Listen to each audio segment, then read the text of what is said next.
Guys, we're about to go into Bitcoin in 2017, and in order to get there, I wanted to ask you all guys a question.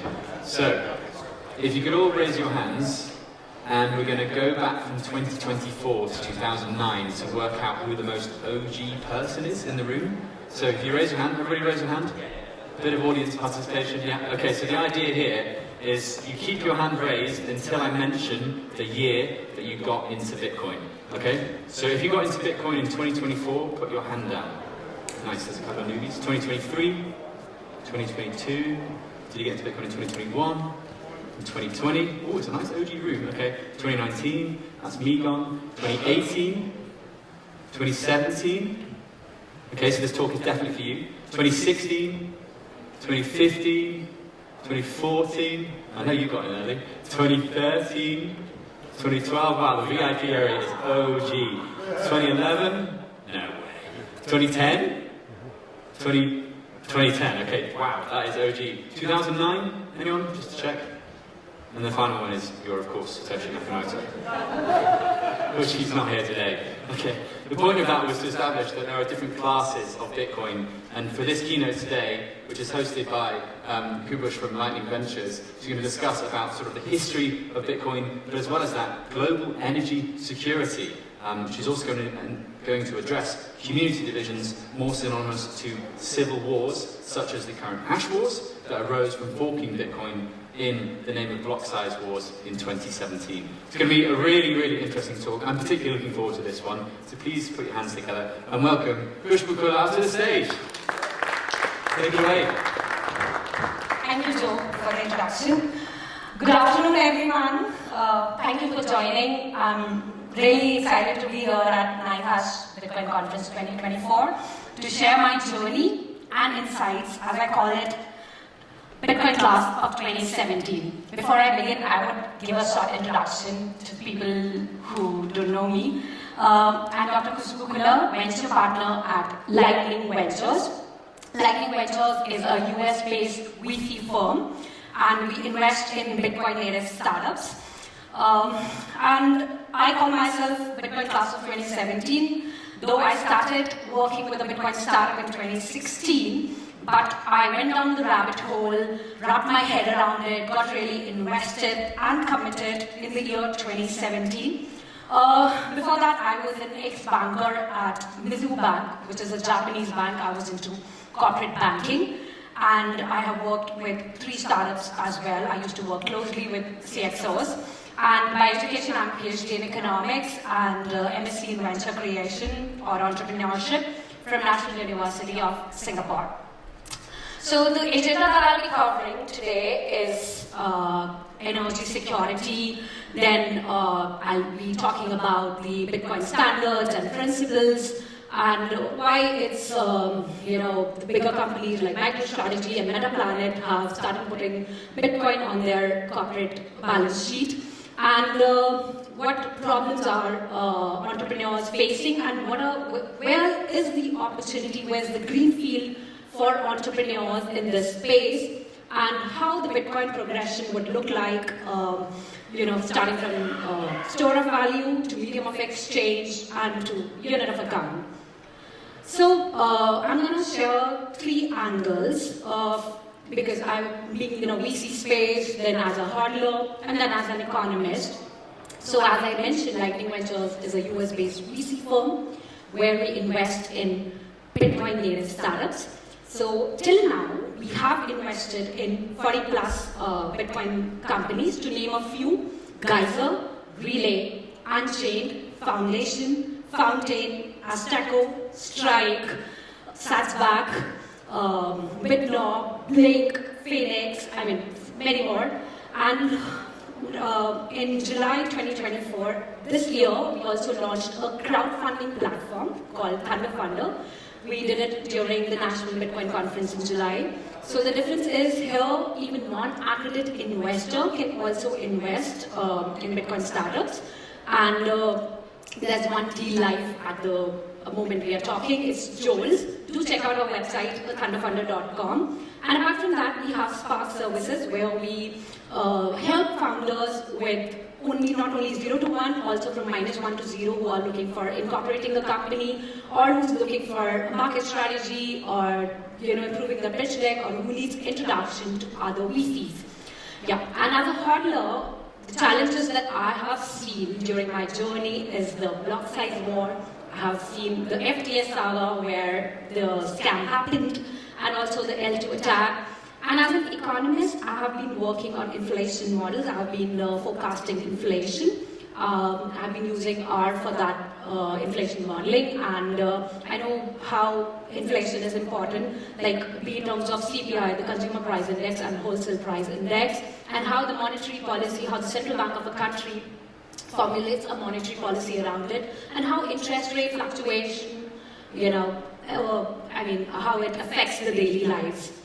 So, energy security, well, this topic is very close because I did my PhD in energy security, and it says left inward because that's how Max Keiser coined like global hash war to describe the nations switching from the countries that were trying to ban Bitcoin in first place, and now they are moving to BTC as a strategic reserve. In fact, Donald Trump during Bitcoin National Conference announced that USA will be use BTC as strategic reserve, and I see it on table now. I'm so looking forward to it.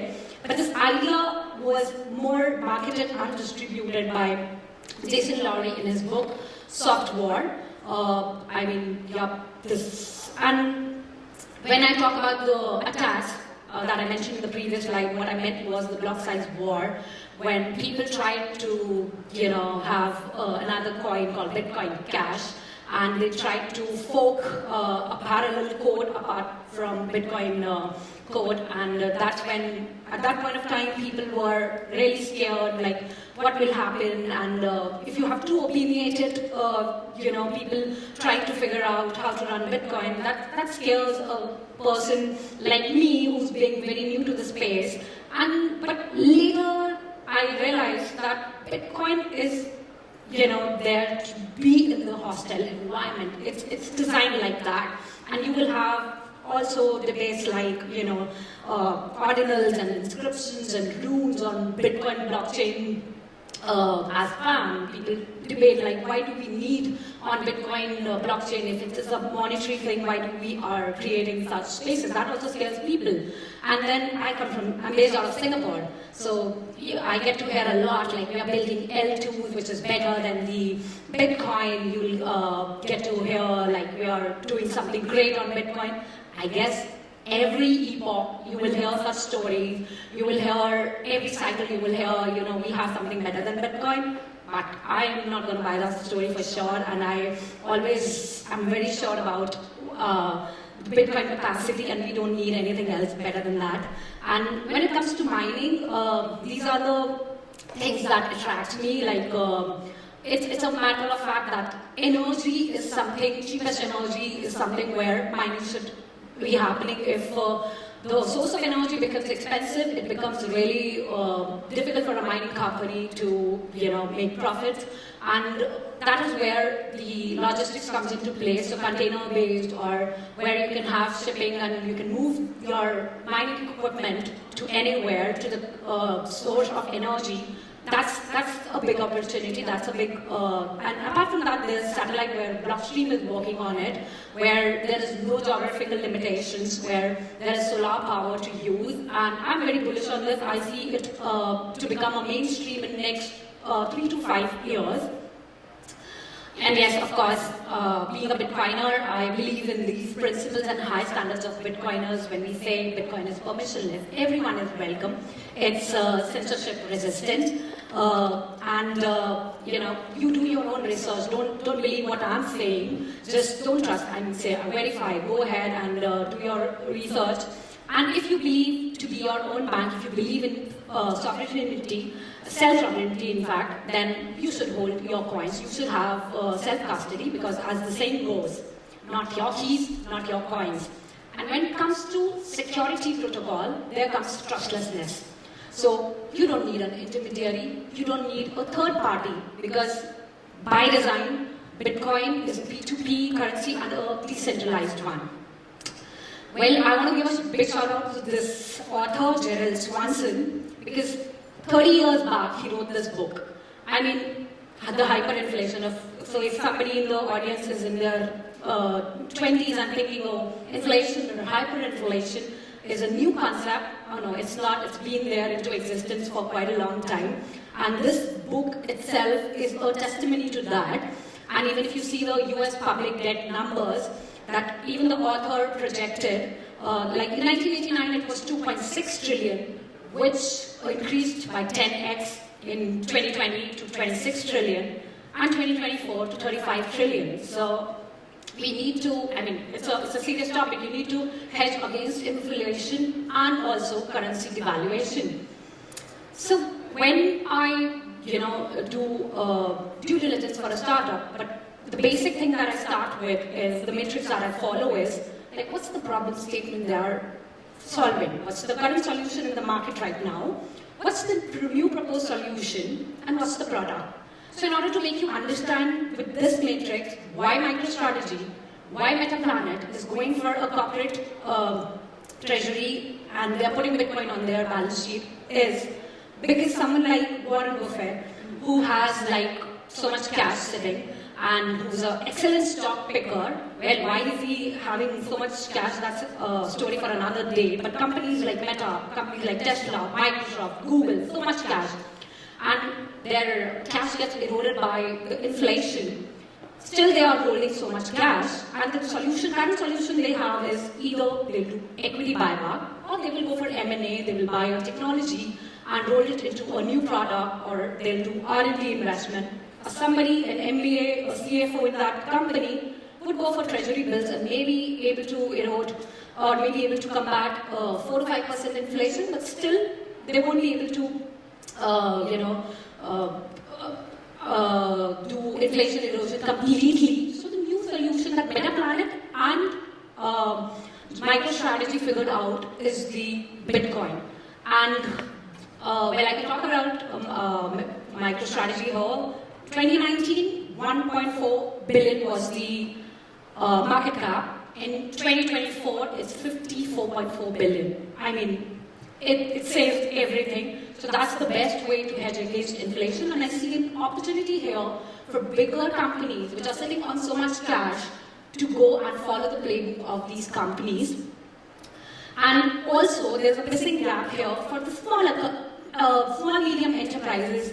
Maybe someone having a dental clinic, or these two examples that I've taken, they accept Bitcoin, but they are not as big, but they also need solutions. So there's a gap in the market where somebody can come and build enterprise multi-sig custody solution for these SMEs. So it's a good opportunity. It's still untapped. The market sizing is great. It's a good opportunity for founders. And then comes the question, every cycle you'll be like, oh, should I invest in, like, should I hold Bitcoin or should I buy ETF? Next cycle you'll be like, should I buy Bitcoin or should I buy MicroStrategy or MetaPlanet? Well, it completely depends on you. The best way is have your own coins, have your self-custody. That's the best way, that's the real thing. There's no second best. But if your risk profile allows you and you're okay with the, if you want to see ROI in BTC terms, then MicroStrategy or ETFs or MetaPlanet is also a great option. That completely depends on you. But when it comes to the hierarchy, Bitcoin is at the apex of hierarchy of capital assets. And I'm saying this in terms of BTC yield, the term defined by Michael Saylor recently, where he says, if you want to measure ROI, don't do it in your own currency, fiat currency, be it euro or be it Swiss franc or dollars. Do it in, Bitcoin, BTC is the right measure in Bitcoin standard. So when you put that criteria into place, you will see, compare with maybe a real estate in Paris or Manhattan or your strong currency that you hold in your bank. I mean, the return that you get from, apart from Bitcoin, the value is depreciating. But Bitcoin is at the apex when you do it in BTC yield. Okay, since I mentioned, like, I come from Singapore and I get that a lot, like, why you being from Lightning Ventures, why do we invest only in Bitcoin? We have other technologies that are far more superior and that can do something better than Bitcoin. Then my answer is, Bitcoin, what was in year 2008, it's a journey. It's a constant research and development, cryptographic breakthroughs, innovation that does not happen in a year. It took like 40 years to get to the point where Bitcoin was in year 2008 and now 16 years into existence. So that's the trial by fire scenario that Bitcoin has seen, and I'm relying on that data, I'm relying on that research, that innovation, and that's why better Bitcoin argument that I don't understand. Well, if you look at, this is the September 2024 data, 3.2 million BTC on exchanges, out of which 37.2 had proof of reserves, but ironically, 62.28 no proof of reserves. This data is from River Report. I highly recommend River Reports because they give great insights and you need to check it out. But here I see an opportunity for founders. Companies like Oseki, they are doing proof of reserves for organization because institutions need to know whether the Bitcoin is in the wallet that you're claiming or has it been moved somewhere else. So there's a potential to build companies like Oseki where you can help institutions with the proof of reserves. Last but not least, this is the Bitcoin adoption curve. This is how Bitcoin would follow. That is the store of value, where you hold Bitcoin and to hedge against inflation, against currency devaluation. That's the first phase that we are currently seeing as hodler. And that's good because this criteria is very important to get familiarity, to trust, and that's how you evolve into medium of exchange. I mean, it's ironical that we are in the age of information, 2024. I'm digitally connected to you, but I'm not connected to you financially. Even there are intermediaries now, banks for sure. SWIFT, which is a 1973 technology, we're still using it. I mean, if I have to do cross-border payments, I have an intermediary in between. I'm paying cost to it. So why don't we just, adopt Lightning Network and do cross-border payments or do remittances? There's a huge market to be tapped, but it's going to take time. Where it will not be only Bitcoin conferences where we are paying for a coffee or anything else in Bitcoin. I see it going mainstream after 2, 3, or 4 years or 5 years, where it'll slowly pick up. And then comes the the unit of account, where everything will be denominated in Bitcoin, rather than the fiat currency, be it euro, be it Singapore dollar or US dollar for that matter. And we'll be doing all the items that we are purchasing will denominate in Bitcoin. So in medium of exchange, I see Lightning Network, in fact, that will really shine. I'm bullish about it, and I see a huge market. And anyone who's in the audience here, who's building something groundbreaking in Bitcoin force, can reach out to me. I want to bust that myth that it's not easy to reach out to a VC. No, it's very easy. You need to make a first move. Either go to our website, talk to me, or this is my LinkedIn, this is my Twitter handle, Twitter QR code. So you can either drop me a message, or we can meet after this, or you can go on Umbrella app and text me. I'm here all day around. And if you want to pitch me your idea, if you want any help, any advisory services, or anything of that matter, or even if you want to just bounce idea, just want to go get feedback or anything of that sort, or if you want any intro from other VCs that I know of or I can help, you're all welcome. Let's have a chat, let's bounce ideas, and I'll be happy to help. Yeah. Thank you so much.